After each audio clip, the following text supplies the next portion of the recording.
Hello friends, कैसे हैं आप सभी। स्वागत है आपका हमारे इस नए वीडियो में। आज मैं आपके सामने संस्कृत के बहुत ही इम्पॉर्टेंट क्वेश्चन लेकर आई हूं। तो ये क्लास थोड़ा लंबा चलने वाला है, तो आप लोग वीडियो को अंत तक ज़रूर देखें और कमेंट में अपने मार्क्स ज़रूर बताएं, ठीक है। तो चलिए क्लास को देर ना करते हुए हम लोग स्टार्ट करते हैं क्लास को। वीडियो को स्किप बिल्कुल नहीं कीजिएगा, क्योंकि ये सारे इम्पॉर्टेंट क्वेश्चन आपके एग्ज़ाम से लड़ने वाले हैं, ठीक है। तो चलिए स्टार्ट करते हैं। फर्स्ट क्वेश्चन है हमारा, मंगलम पाठम कहाँ से संकलित है। मंगलम पाठम कहाँ से संकलित है, तो इसका आंसर हो जाएगा ऑप्शन नंबर सी। नेक्स्ट, मंगलम पाठ में कितने मंत्र हैं। मंगलम पाठ में कितने मंत्र हैं, इसका आंसर हो जाएगा ऑप्शन बी। नेक्स्ट, सत्यमेव जयते नानृतम परम निधानम मंच किस उपनिषदम से संग्रहित है। फटाफट से इसका आंसर बताइए। इसका आंसर हो जाएगा ऑप्शन नंबर सी। आगे, अनोर्नन्यान महतो महिमानाताम मंत्रम किस उपनिषद से संग्रहित है। इसका आंसर हो जाएगा ऑप्शन नंबर बी। नेक्स्ट, सत्य का मुंह किस पात्र से ढका हुआ है। सत्य का मुंह किस पात्र से ढका हुआ है। ऑप्शन नंबर ए, वेदाहमेंतम पुरुषम मेहांतम विद्यते अयानाय मंत्र किस उपनिषद से लिया गया है। इसका आंसर हो जाएगा ऑप्शन नंबर डी। आगे बढ़ते हैं। अपना नाम और रूप छोड़कर नदियाँ कहाँ विलीन हो जाती है। ऑप्शन नंबर बी, समुद्र में। महान से भी महान क्या है। महान से भी महान क्या है। आत्मा। किसकी विजय नहीं होती है।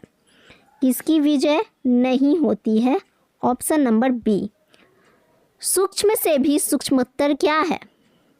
Option number A. यह संपूर्ण संसार किसके द्वारा अनुशासित है। यह संपूर्ण संसार किसके द्वारा अनुशासित है। इसका आंसर हो जाएगा ऑप्शन नंबर ए। कुटनिमतम काव्य के कवि कौन है। इसका आंसर हो जाएगा option number B. Next, Patna का इतिहास कितना पुराना है। Option number A. नेक्स्ट, यूनान का राजदूत कौन था। यूनान का राजदूत कौन था। Option number C, right answer हो जाएगा। नेक्स्ट है, राजशेखर की रचना कौन सी है। राजशेखर की रचना कौन सी है। Option number A. नेक्स्ट, कौमुदी महोत्सव किस ऋतु में मनाया जाता था। Option number D. Next question है, पटना नगर की पालिका देवी कौन है। पटना नगर की पालिका देवी कौन है। ऑप्शन नंबर सी। कौमुदी महोत्सव किसके शासनकाल में मनाया जाता था। तो ऑप्शन नंबर बी। नेक्स्ट है, गुरु गोविंद सिंह का जन्म स्थल कहाँ है। गुरु गोविंद सिंह का जन्म स्थल कहाँ है। क्वेश्चन को ध्यान से पढ़िएगा और ऑप्शन को भी ध्यान से पढ़कर टिक लगाइएगा, ठीक है। नेक्स्ट है, परिभूत पुरंद स्थानम की संज्ञा किसे दी गई है। 9 का option number A. Next, Megasthenes किसके समय में पटना आया था। Option number C, right answer हो जाएगा। पाटल पुष्पों की पुतलिका रचना के आधार पर पटना का कौन सा नाम है। ऑप्शन नंबर सी, पाटल पुष्पों की पुतलिका रचना के आधार पर पटना का कौन सा नाम है। नाम पूछ रहा है ना, तो पाटलिपुत्र नाम है। पाटलिपुत्र पटना के नाम से कब से प्रसिद्ध हो गया। कब से प्रसिद्ध हो गया। ऑप्शन नंबर सी। पटना कहाँ बसा हुआ है। पटना कहाँ बसा हुआ है। ऑप्शन नंबर ए। भगवान बुद्ध का आगमन किस नगर में बहुतों बार हुआ था। Option number B. किसके समय में पाटलिपुत्र की रक्षा व्यवस्था और शोभा अत्यंत उत्कृष्ट था। किसके समय में। चंद्रगुप्त के समय में। नेक्स्ट क्वेश्चन है, फूलों का अत्यधिक उत्पादन कहाँ होता था? तो फूलों का अत्यधिक उत्पादन पाटलिपुत्र में होता था। नेक्स्ट है, पटना किस राज्य की राजधानी है? पटना किस राज्य की राजधानी है? ये तो बहुत इजी क्वेश्चन है, आप लोग बता सकते हैं। इसका आंसर हो जाएगा option number A. Next, Patna के उत्तर में कौन नदी बहती है? पटना के उत्तर में कौन नदी बहती है? नेक्स्ट, एशिया का सबसे बड़ा पुल किस नदी पर है? एशिया का सबसे बड़ा पुल ऑप्शन नंबर ए। गोलघर कहाँ है? ऑप्शन नंबर बी, पटना में। सिख संप्रदाय के 10वें गुरु का जन्म कहाँ हुआ था? सिख संप्रदाय के 10वें गुरु का जन्म कहाँ हुआ था? ऑप्शन नंबर सी। मुद्राक्षस किनकी रचना है? बताइए किनकी रचना है? Option number C. Next, Patna नगर का समुद्धार किस वंश के शासनकाल में हुआ? ए। इसका आंसर क्या हो जाएगा? Option A. किसने अपने संस्मरण में पाटलिपुत्र की रक्षा और शोभा का वर्णन किया है? Option number B right answer हो जाएगा, ऑप्शन नंबर बी। पाटलिपुत्र नगर में क्या प्रसिद्ध है? तो पाटलिपुत्र नगर में क्या प्रसिद्ध है बताइए? गोलघर, क्योंकि पटना में तो गोलघर है और पटना के अंदर क्या है? पाटलिपुत्र, और पाटलिपुत्र में क्या प्रसिद्ध होगा? गोलघर। ठीक है। नेक्स्ट, पटना शब्द की उत्पत्ति किस शब्द से हुई है? पटना शब्द की उत्पत्ति किस शब्द से हुई है? Option number B. नेक्स्ट, किसने कहा कि पाटलीग्राम महानगर होगा? किसने कहा? तो ऑप्शन नंबर सी, बुद्ध ने। नेक्स्ट, पाटलीग्राम भविष्य में किस नाम से विख्यात हुआ? पाटलीग्राम भविष्य में किस नाम से विख्यात हुआ? Option number B. नेक्स्ट है, कवि शिक्षा के रचनाकार कौन है? Option number B. नेक्स्ट है, गंगा नदी के ऊपर पटना में किस सेतु का निर्माण हुआ है? गंगा नदी के ऊपर ऑप्शन नंबर बी सही आंसर हो जाएगा। काव्य मीमांसा नामक ग्रंथ किसकी रचना है? तो option number C right answer हो जाएगा। नेक्स्ट है, पाटलिपुत्र वैभवम पाठ में किस नगर का वर्णन है? किस नगर का है बताइए? पटना का है। पाटलिपुत्र किस महापुरुष की जन्मस्थली है? Option number C. Next, Chandragupta व किस वंश का संस्थापक था? Option number A. नेक्स्ट, पुरंदर शब्द का पर्यायवाची है? पुरंदर शब्द का पर्यायवाची है ऑप्शन नंबर सी। नेक्स्ट, घर में आग लगी देखकर कौन लोग पलायन हो गए? फटाफट बताइए इसका आंसर।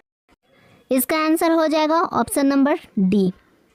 आगे बढ़ते हैं, चारों आलस्यों को कैसे बाहर किया गया?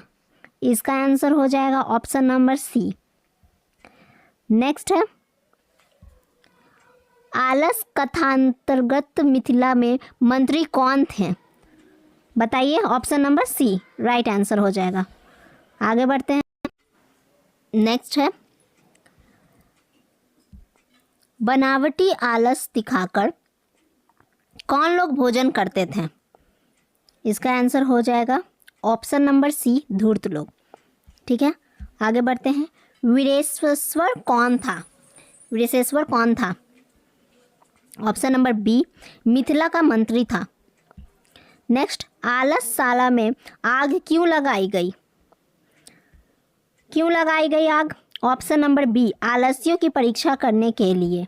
नेक्स्ट क्वेश्चन है, आलसशाला में आग लगने पर कितने लोग नहीं भागे? बताइए। ऑप्शन नंबर सी हो जाएगा 4 लोग नहीं भागे। नेक्स्ट है, आलस कथा के रचयिता कौन है? आलस कथा के रचयिता कौन है? विद्यापति। नेक्स्ट, संसार में बच्चों का सच्चा रक्षक कौन है? संसार में बच्चों का सच्चा रक्षक उनके भाई हैं। ठीक है। नेक्स्ट, मंत्री वीरेश्वर का स्वभाव कैसा था? तो उनका स्वभाव दानी था। नेक्स्ट है, आलसियों के सुख को देख किसने आलसी बनने का स्वांग किया? फटाफट से बताइए इसका आंसर क्या हो जाएगा, क्या होगा? ऑप्शन नंबर सी, धूर्तों ने। ठीक है। आग कहाँ लगाई गई? ऑप्शन नंबर ए, आलसशाला में आग लगाई गई। प्रतिदिन आलस्यों को कौन भोजन देता था? प्रतिदिन आलस्यों को कौन भोजन देता था? तो मिथिला का मंत्री वृषेश्वर। आप ध्यान देंगे तो बहुत ही अच्छे से क्वेश्चन लिया गया है। इसमें क्वेश्चन को घुमा फिरा के रिपीट किया गया है। अगर आप बहुत अच्छे से कहानी को पढ़े होंगे तो आपको ये आंसर करने में बहुत ही सुविधा मिलती होगी। ठीक है, तो इसी तरह आप लोग आंसर देते रहिए। नेक्स्ट चलते हैं। तीसरे आलसी ने क्या कहा? तीसरे आलसी ने कहा कि कोई ऐसा धार्मिक नहीं है जो भीगे हुए वस्त्र या चटाई से ढक देता। Option number A. नेक्स्ट है, आलस कथा पाठ कहाँ से संकलित है? तो आलस कथा पाठ पुरुष परीक्षा से संकलित है। नेक्स्ट है, मैथिल कवि कौन था? मैथिल कवि कौन था? तो विद्यापति था। नेक्स्ट है, मैथिल कोकिल के नाम से कौन प्रसिद्ध है? अभी हम लोगों ने पढ़ा था विद्यापति। कौन था? तो विद्यापति। और किस नाम से प्रसिद्ध है? तो विद्यापति ही प्रसिद्ध थे। आलस कथा किस प्रकार की कथा है? आलस कथा ऑप्शन नंबर ए, व्यंग्यात्मक कथा है। ठीक है। नेक्स्ट है, कारुणिक के बिना किसकी गति नहीं है? ऑप्शन नंबर ए, आलस्यों की। ऑप्शन नंबर ए, आलस्यों की। अति क्षुधा पीड़ित होने पर भी कौन कुछ नहीं कर सकता? तो कौन कुछ नहीं कर सकता? ऑप्शन नंबर डी, आलसी कुछ नहीं कर सकता। नेक्स्ट, नीतिकार आलस्य को क्या मानते हैं? नीतिकार आलस्य को आचार्य मानते हैं। ऑप्शन नंबर बी, किसको देखकर धूर्त लोग भाग गए? ऑप्शन नंबर बी, राजा को। राजा को देखकर धूर्त लोग भाग गए। अत्यधिक खर्च देखकर राज्य कर्मचारी ने मंत्री को क्या सलाह दिया? तो आलसी पुरुषों की परीक्षा लेने का सलाह दिया। नेक्स्ट, याज्ञवल्क्य ने आत्म तत्व की शिक्षा किसको दी थी? बताइए इसका आंसर। इसका आंसर हो जाएगा मैत्रेयी को। ठीक है, आगे बढ़ते हैं। सर्वशक्ला सरस्वती किसने कहा है? ऑप्शन नंबर डी, दंडी ने। नेक्स्ट, गणगादेवी का समय क्या है? समय क्या है? ऑप्शन नंबर ए, 14वीं सदी। आधुनिक समाज की संस्कृत कवित्री कौन है? आधुनिक समाज की संस्कृत कवित्री कौन है? तो क्षमा राव। कौन है? क्षमा राव है। नेक्स्ट, आगे बढ़ते हैं। ऋग्वेद में कितनी मंत्र दर्शनवती ऋषिकाओं का उल्लेख है? बताइए। ऑप्शन नंबर बी हो जाएगा, चतुर्विंशत्य। ठीक है। नेक्स्ट, याज्ञवल्क्य की पत्नी कौन थी? बताइए, याज्ञवल्क्य की पत्नी कौन थी? तो मैत्री थी। आगे, महाभारत में किस लेखिका का उल्लेख मिलता है? महाभारत में मैत्रेयी का उल्लेख मिलता है। नेक्स्ट, वर्तमान काल की संस्कृत लेखिका कौन है?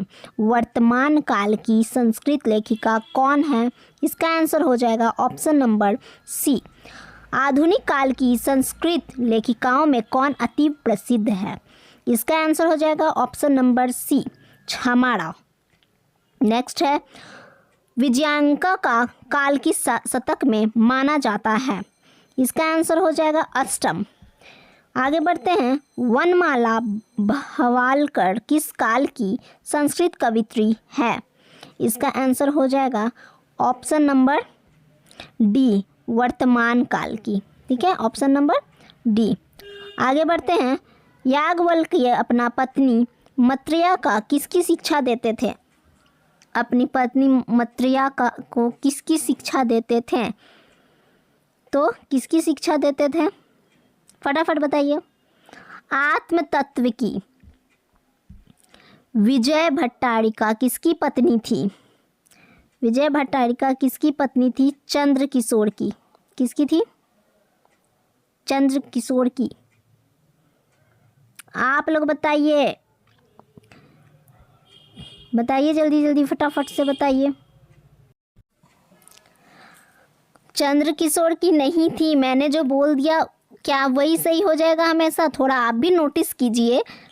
आंसर हो जाएगा ऑप्शन ए चंद्रादित्य। ठीक है, ध्यान कहाँ है आप लोगों का? और जिनका ध्यान है उनको कॉन्ग्रेचुलेशन, आप लोग पढ़ाई में अच्छे से कर रहे हैं, आगे बढ़ रहे हैं। वीडियो को इसी तरह ध्यान से देखते रहें। चलिए, ऑप्शन नंबर सी नहीं होगा। ठीक है, ऑप्शन नंबर सी नहीं होगा। नेक्स्ट, चलिए इसका आंसर हो गया। नेक्स्ट, पंडित छमाराव द्वारा रचित सत्याग्रह गीता किसके दर्शन द्वारा प्रभावित है? इसका आंसर क्या हो जाएगा? Option A Mahatma Gandhi. Next है, अर्थवेद में कितनी मंत्र दर्शनवती ऋषिकाओं का उल्लेख मिलता है? बताइए, इसका आंसर हो जाएगा 5। गार्गी एवं वाचमिकी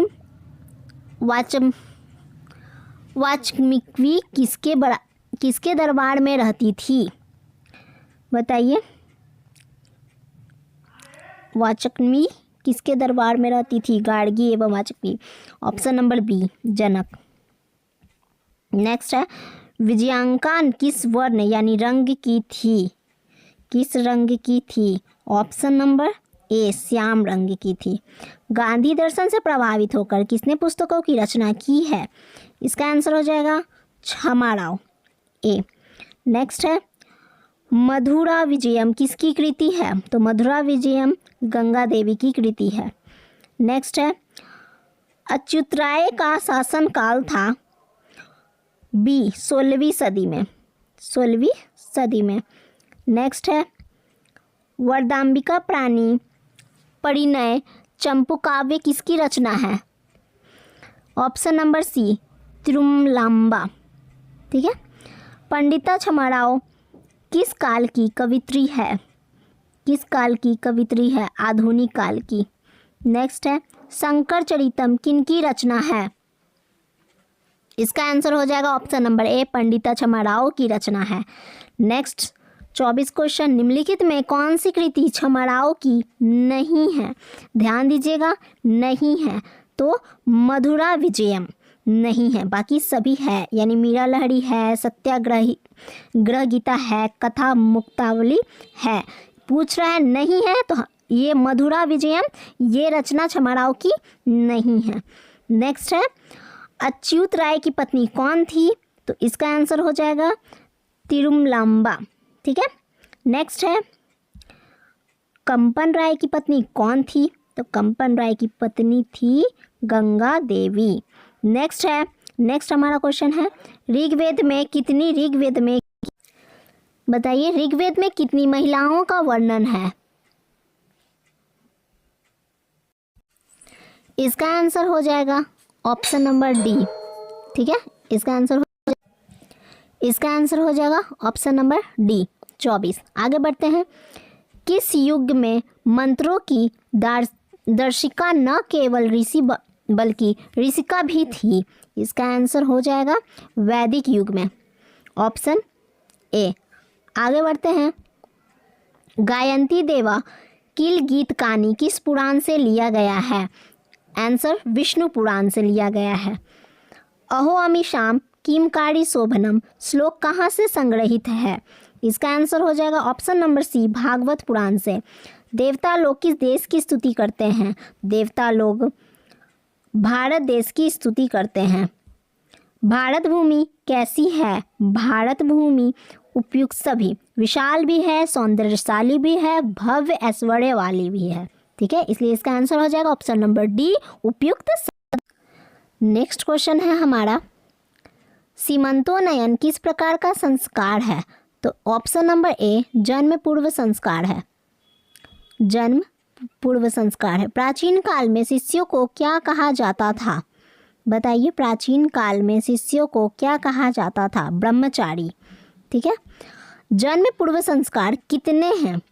जन्म पूर्व संस्कार कितने हैं? 3। Option number D. नेक्स्ट है, सप्तपदी क्रिया किस संस्कार में संपन्न की जाती है? 4 का आंसर हो जाएगा ऑप्शन नंबर सी विवाह। ठीक है, विवाह संस्कार के अंतर्गत क्या नहीं आता है? तो विवाह संस्कार के अंतर्गत गोदान नहीं आता है। प्राचीन संस्कृति की पहचान किससे होती है? तो प्राचीन संस्कृति की पहचान संस्कारों से होती है। Option number B. नेक्स्ट है संस्कार कितने हैं? संस्कार 16 है। ठीक है, इनमें कौन जन्म पूर्व संस्कार नहीं है? ऑप्शन नंबर ए नामकरण। नेक्स्ट है शैशव संस्कार कितने हैं? तो 4 हैं। ठीक है, 4 हैं। नेक्स्ट है इनमें कौन शैक्षणिक संस्कार नहीं है? ध्यान दीजिएगा, नहीं है पूछा है तो जात कर्म। ठीक है, आगे बढ़ते हैं। प्राचीन काल में ब्रह्मचारी वेदारंभ कहाँ करते थे? बताइए इसका आंसर क्या हो जाएगा? तो इसका आंसर हो जाएगा गुरु के घर पर। केशांत संस्कार में शिष्य का प्रथम छोड़ कर्म कहाँ होता था? इसका आंसर हो जाएगा ऑप्शन नंबर ए गुरु के घर में। गुरु के घर में। सीमंतोन्नयन संस्कार कब होता है? कब होता है? जन्म से पहले होता है। उपनयन संस्कार का क्या अर्थ है? तो बी गुरु के द्वारा शिष्य को अपने घर लाना। नेक्स्ट है मनुष्य गृहस्थ जीवन में कब प्रवेश करता है? तो विवाह उपरांत। ठीक है, विवाह उपरांत। नेक्स्ट है विवाह संस्कार में कौन सा विधान नहीं होता है? नहीं पूछा है, फटाफट बताइए। तो समावर्तन। नेक्स्ट है शिक्षा समाप्ति के पश्चात गुरु शिष्य को कहाँ भेजते थे? जब शिक्षा खत्म हो जाता था तो गुरु शिष्य को कहाँ भेजते थे? अपने घर। नेक्स्ट अक्षरारंभ किस प्रकार का संस्कार है? तो ये शिक्षा संस्कार है। नेक्स्ट गृहस्थ जीवन का एकमात्र संस्कार है, वह है ऑप्शन नंबर सी विवाह संस्कार। नेक्स्ट अन्नप्राशन किस संस्कार के अंतर्गत आता है? बताइए, इसका आंसर हो जाएगा शैशव संस्कार के। शैशव संस्कार में आता है ये वाला। ठीक है, नेक्स्ट है भारत में व्यक्तित्व की रचना कौन करता है? बताइए, भारत में व्यक्तित्व की रचना कौन करता है? तो संस्कार करता है। नेक्स्ट संस्कार के प्रायः कितने भाग हैं? इसका आंसर हो जाएगा 5 भाग हैं। आगे का क्वेश्चन मंडप निर्माण का आयोजन किस संस्कार में किया जाता है? तो ऑप्शन नंबर सी उपनयन संस्कार में किया जाता है। नेक्स्ट क्वेश्चन है हमारा विदुर कौन थे? बताइए, इसका आंसर हो जाएगा ऑप्शन नंबर ए मंत्री थे। आगे बढ़ते हैं। नीति श्लोका पाठ कहाँ से संकलित है? बताइए, तो ये संकलित है हमारा महाभारत से। नेक्स्ट नीति विषयक प्रश्न विदुर से किसने पूछा था? इसका आंसर हो जाएगा ऑप्शन नंबर बी धृतराष्ट्र ने। महाभारत के किस पर्व में विदुर के नीति श्लोक हैं? तो इसका आंसर हो जाएगा ऑप्शन नंबर सी उद्योग पर्व। ठीक है, नेक्स्ट है परम कल्याणकारक क्या है? तो परम कल्याणकारक धर्म है। नेक्स्ट है शांति का सर्वश्रेष्ठ उपाय क्या है? शांति का सर्वश्रेष्ठ उपाय क्षमा है। परम संतोष। नेक्स्ट है परम संतोष देने वाली क्या है? परम संतोष देने वाली क्या है? विद्या है। आगे बढ़ते हैं। परम सुख देने वाला क्या है? तो परम सुख देने वाला अहिंसा है। सर्दी, गर्मी, भय, अनुराग, संपत्ति, दरिद्रता किसके कार्य में विघ्न नहीं डालते उसे ही कहते हैं पंडित। Option C. मूर्ख किसे कहते हैं? मूर्ख किसे कहते हैं? तो इनमें सभी होगा आंसर। जो बिना बुलाए चले जाएं, बिना पूछे बोलने लगे, अविश्वसनीय व्यक्ति पर विश्वास कर लें, ठीक है, उन्हें मूर्ख कहते हैं। नेक्स्ट है ऐश्वर्य चाहने वाले को कितने दुर्गुणों का त्याग देना चाहिए? कितने दुर्गुणों को त्याग देना चाहिए? तो 6 दुर्गुणों को त्याग देना चाहिए। धर्म की रक्षा किससे होती है? धर्म की रक्षा सत्य से होती है। नेक्स्ट विद्या किससे सुरक्षित होती है? विद्या योग से सुरक्षित होती है। नेक्स्ट कुल की रक्षा किससे होती है? कुल की रक्षा सदाचार से होती है। नेक्स्ट विनय भाव किसका नाश करता है? विनय भाव अपयश का नाश करता है। नेक्स्ट नरक के द्वार कितने प्रकार के हैं जिनसे व्यक्ति का नाश होता है? तो ऑप्शन नंबर सी 3 प्रकार के हैं। दुख का विषय क्या है? तो दुख का विषय है अशांति। नेक्स्ट, बिना बुलाए कौन आता है? बिना बुलाए कौन आता? अभी हम लोगों ने पढ़ा था मूर्ख बिना बुलाए आ जाते हैं।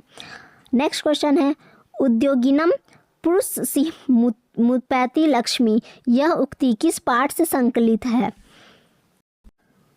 इसका आंसर हो जाएगा कर्मवीर कथा से। ठीक है। नेक्स्ट है, कर्मवीर राम प्रवेश राम के परिवार के सदस्यों की कुल संख्या कितनी थी? तो इसका आंसर हो जाएगा ऑप्शन नंबर ए 4 थी। ऑप्शन नंबर ए। भीखनटोला गांव किस राज्य में है? भीखनटोला गांव किस राज्य में है? तो बिहार राज्य में है। नेक्स्ट है, गांव से कितनी दूरी पर सरकारी विद्यालय था? तो गांव की 1 कोस दूरी पर सरकारी विद्यालय था। ठीक है। शिक्षा विहीन कठिनाई से जीवन यापन करने वाले धनहीन लोग किस गांव में रहते हैं? इसका आंसर हो जाएगा भीखनटोला में रहते हैं। भीखनटोला गांव में से 1 कोस की दूरी पर किसके द्वारा विद्यालय की स्थापना की गई? किसके द्वारा? तो ऑप्शन नंबर सी, शासन के द्वारा।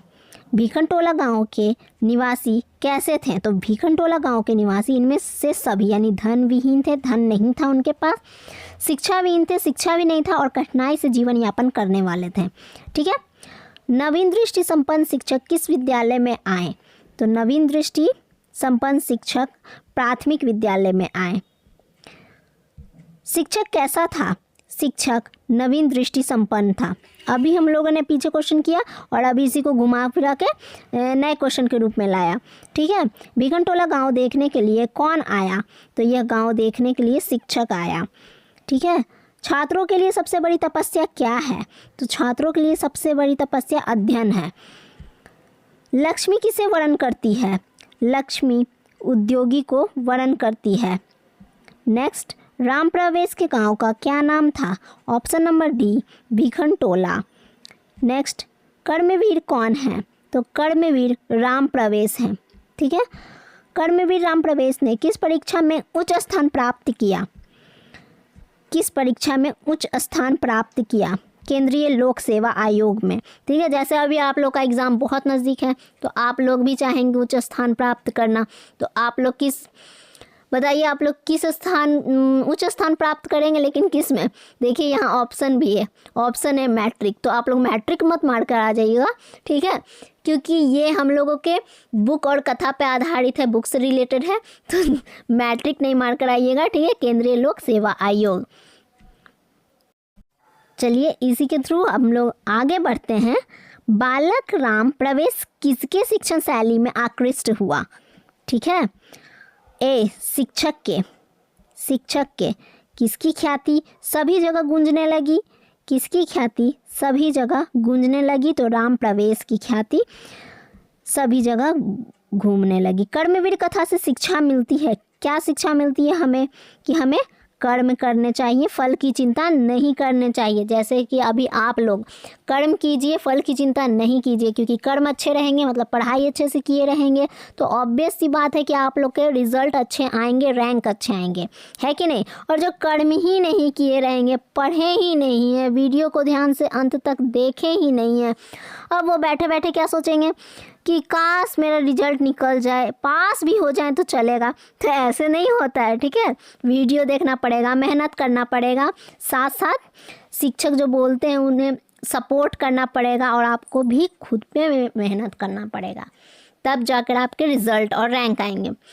चलिए इसी के साथ आगे बढ़ते हैं। राम प्रवेश नौकरी में कहाँ सेवा कर रहे थे?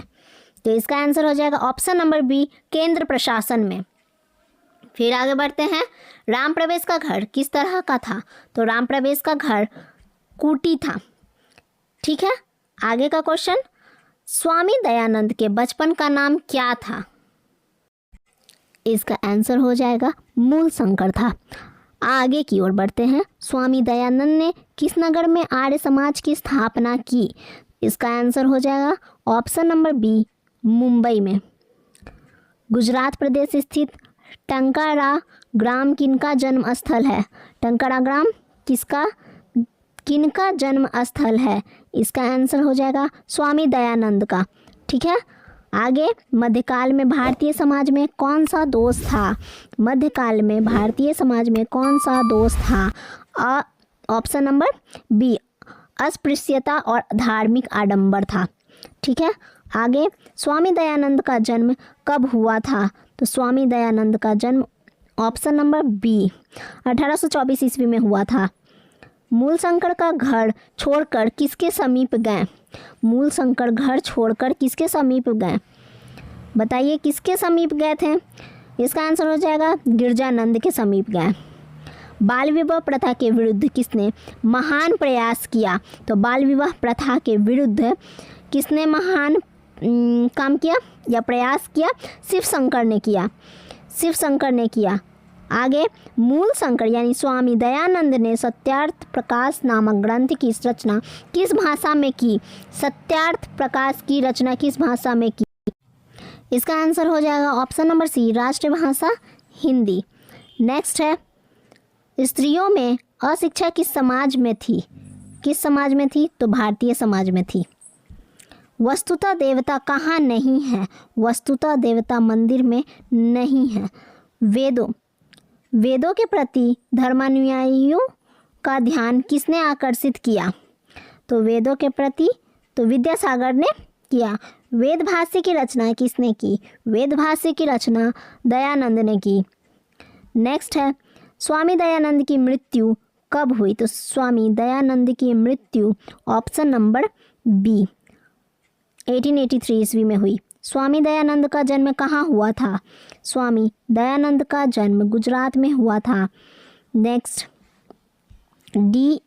DAV विद्यालय समूह की स्थापना किसने की? तो इसका आंसर हो जाएगा option number B. Next, Arya Samaj संस्था की स्थापना कब हुई? इसका आंसर हो जाएगा option number C. Next, Swami Dayanand का जन्म किस गांव में हुआ था? इसका आंसर हो जाएगा ऑप्शन नंबर ए, टंकारा गांव में हुआ था।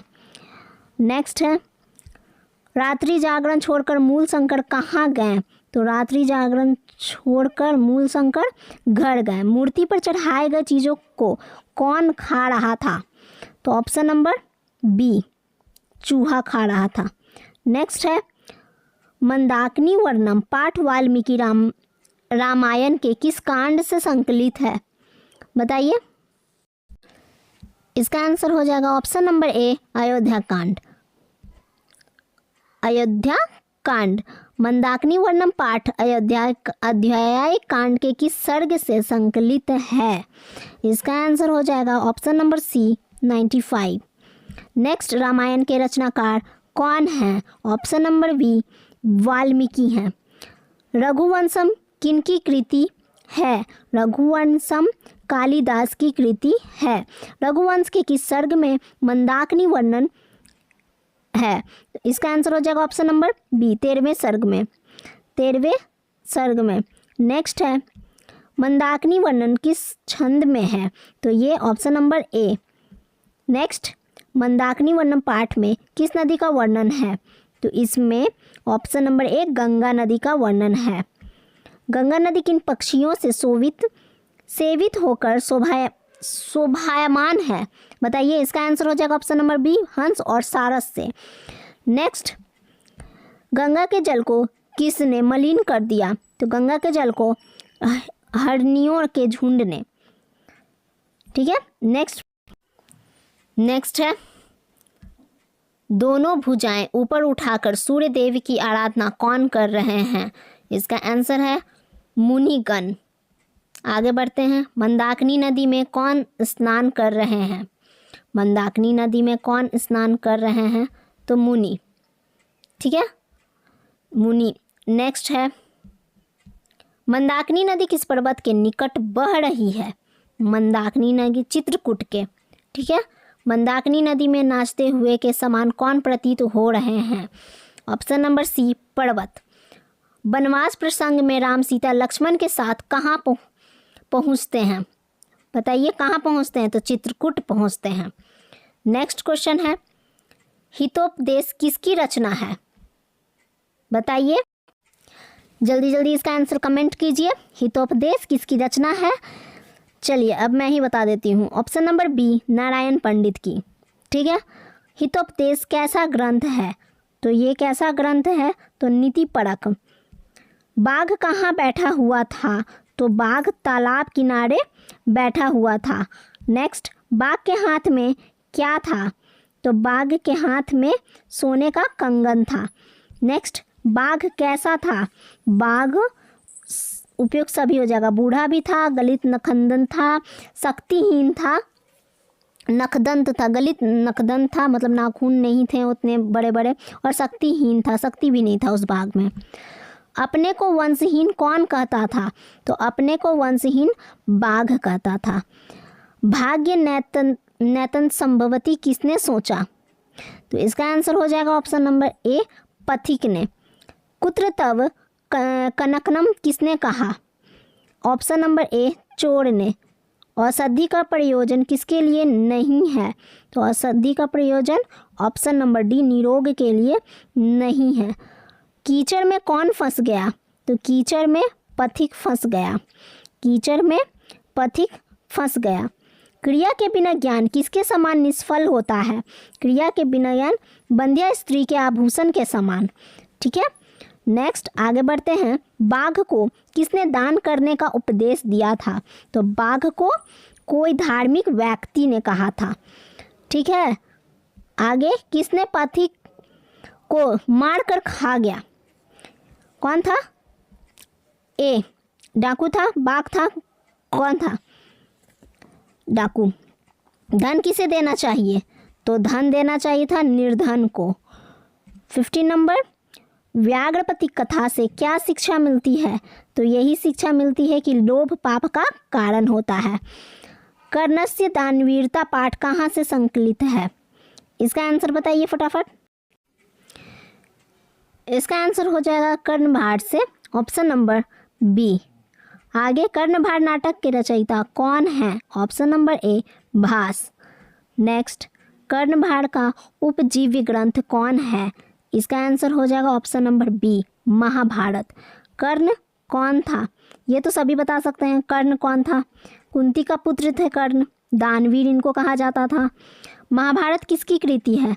तो महाभारत व्यास की कृति है, ऑप्शन नंबर ए। महाभारत में कितने पर्व हैं?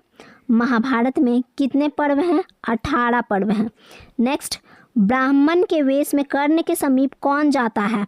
तो ब्राह्मण के वेश में कर्ण के समीप इंद्र जाते हैं।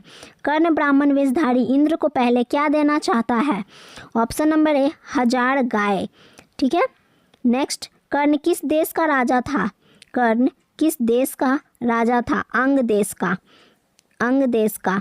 नेक्स्ट, इंद्र क्या चाहता था? इंद्र क्या चाहता था? भिक्षा चाहता था। क्या चाहता था? भिक्षा। इंद्र को अभिष्ट फल कौन देना चाहता था? इंद्र को अभिष्ट फल कर्ण देना चाहता था। नेक्स्ट, कर्ण को कवच कुंडल विहीन करने की योजना किसकी थी? तो कर्ण को कवच कुंडल विहीन करने की योजना कृष्ण की थी। ठीक है, समय समाप्त होने पर क्या नष्ट हो जाती है? समय समाप्त होने पर विद्या नष्ट हो जाती है।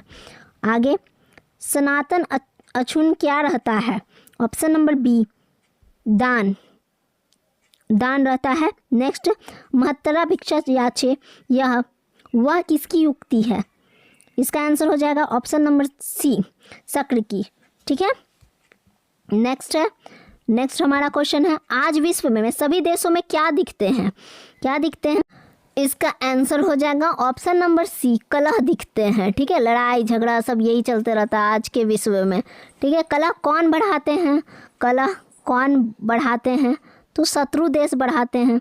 विश्व के देशों में आपस में क्या प्रचलित है? तो आपस में विश्व के देशों में क्या प्रचलित है? तो शीत युद्ध। ठीक है, शत्रु राज्य क्या बढ़ा रहे हैं? शत्रु राज्य क्या बढ़ा रहे हैं? कलह और अशांति बढ़ा रहे हैं। आज अशांति सागर तट पर कौन स्थित है? इसका आंसर हो जाएगा संपूर्ण संसार स्थित है। विश्व में अशांति के 2 कारण क्या हैं? इसका आंसर हो जाएगा द्वेष और असहिष्णुता। ठीक है, आगे, असहिष्णुता किसकी जननी है? इसका आंसर हो जाएगा द्वेष की। इसका आंसर हो जाएगा द्वेष की। क्रिया के बिना क्या भार स्वरूप है? क्रिया के बिना क्या भार स्वरूप है? तो ज्ञान। वैर की भावना में वृद्धि का कारण क्या है? तो वैर की भावना में वृद्धि का कारण हो जाएगा स्वार्थ। जीवन का श्रेष्ठ लक्ष्य क्या होना चाहिए? अभी आप लोग का लक्ष्य क्या है? ये अभी छोड़िए, ये बताइए कि अभी आप लोग का लक्ष्य क्या है? अभी सभी का एक ही मोटिव होगा कि 10th कैसे भी मुझे क्वालिफाई करना है, ठीक है? तो चलिए उसी में हम लोग जुटे हुए हैं। इसका आंसर हो जाएगा ऑप्शन नंबर डी, शांति, सद्भाव, विश्व कल्याण, ठीक है? आगे, वरेन वैरस्य समनम असंभव, यह किसकी उक्ति है? ये किसकी युक्ति है? फटाफट बताइए। इसका आंसर हो जाएगा महात्मा बुद्ध की। शास्त्र क्या होता है? शास्त्र, ऑप्शन नंबर ए, ज्ञान का शासक होता है शास्त्र। शास्त्रों का निर्माण किसने किया? तो शास्त्रों का निर्माण ऑप्शन नंबर सी, ऋषियों ने किया। वेदांग कितने हैं? ऑप्शन नंबर बी, 6 हैं। सांख्य दर्शन के प्रवर्तक कौन है? तो सांख्य दर्शन के प्रवर्तक कपिल हैं। नेक्स्ट, योग दर्शन के प्रवर्तक कौन है? योग दर्शक के प्रवर्तक कौन है? पतंजलि हैं, ठीक है? नेक्स्ट, मीमांसा दर्शन के प्रवर्तक कौन है? तो मीमांसा दर्शन के प्रवर्तक जैमिनी हैं। कनाद किस दर्शन के प्रवर्तक हैं? तो कनाद वैशेषिक दर्शन के प्रवर्तक हैं, ठीक है? न्याय दर्शन के प्रेरणता कौन है? न्याय दर्शन के प्रेरणता कौन है? Option number A, Gautam. Vedanta दर्शन के प्रवर्तक कौन है? तो वेदांत दर्शन के वादरायण है, ठीक है? आगे, आर्यभट्टिनम किसकी रचना है? आर्यभट्ट की। नेक्स्ट, चरक संहिता के रचयिता कौन है? चरक संहिता के रचयिता चरक हैं, चरक स्वयं हैं, ठीक है? खगोल विज्ञान और गणित किस शास्त्र के अंतर्गत हैं? तो इसका आंसर हो जाएगा ऑप्शन नंबर डी, ज्योतिष शास्त्र। 13 नंबर क्वेश्चन, कामसूत्र के लेखक कौन है? इसका आंसर हो जाएगा ऑप्शन नंबर बी, वात्स्यायन, ठीक है? आगे, शिक्षा में किस विषय का ज्ञान होता है? शिक्षा में उच्चारण प्रक्रिया का ज्ञान होता है। आगे, पाणिनि की कौन सी रचना प्रसिद्ध है? बताइए, पाणिनि की कौन सी रचना प्रसिद्ध है? इसका आंसर हो जाएगा ऑप्शन नंबर सी, व्याकरण रचना। चलिए, आपका क्लास यहीं पर समाप्त होता है। उम्मीद है यह आपकी संस्कृत की आज आखिरी क्लास थी, तो उम्मीद है आप लोगों को समझ में आया होगा। आप लोग कमेंट करके अपने अपने ये बताएं, मार्क्स बताएं, आप लोगों ने कितना स्कोर किया है। इससे मुझे मोटिवेशन मिलेगी कि मैंने जो पढ़ाया है उसमें आप लोग कितने अच्छे बेहतर तरीके से सीख रहे हैं हमसे। फुल वीडियो देखने के लिए बहुत बहुत धन्यवाद। वीडियो को शेयर ज़रूर करें ताकि अन्य भी इनके लाभ ले सकें, ठीक है? Thank you for watching. And last में मैं यही कहूँगी, आपके बोर्ड एग्ज़ाम के लिए गुड लक। सभी को अच्छे से एग्ज़ाम दीजिएगा, धैर्यपूर्वक एग्ज़ाम दीजिएगा, क्वेश्चन को ध्यान से पढ़िएगा और आंसर को भी ध्यान से करके आइएगा।